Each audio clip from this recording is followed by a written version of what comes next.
In the heart of winter, when the days were short and the nights were endless, the Old Norse found strength in Yule, a time not just to weather the cold, but to honor the bloodline that made survival possible.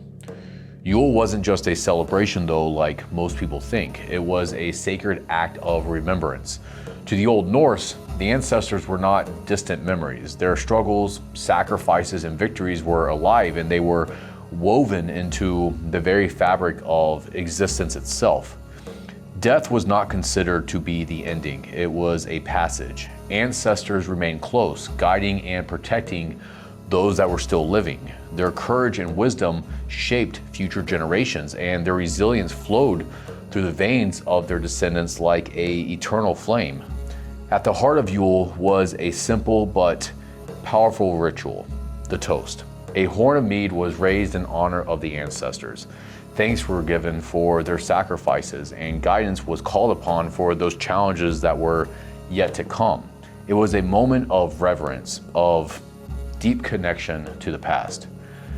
The values of the Norse were reflected in this tradition. Strength, resilience, loyalty, and courage were not abstract ideals. They were the foundation of life itself. To honor the ancestors meant to carry these values forward, ensuring that they lived on in both spirit and in action.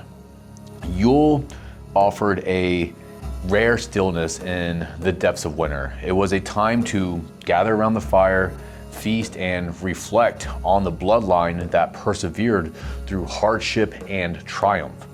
For the Old Norse, this wasn't simply about survival. It was about remembering where they came from and reaffirming their place in the unbroken chain of their family lineage. In the crackle of the fire and in the quiet of the long night, the Old Norse saw more than just darkness. They saw a legacy, one worth honoring and protecting.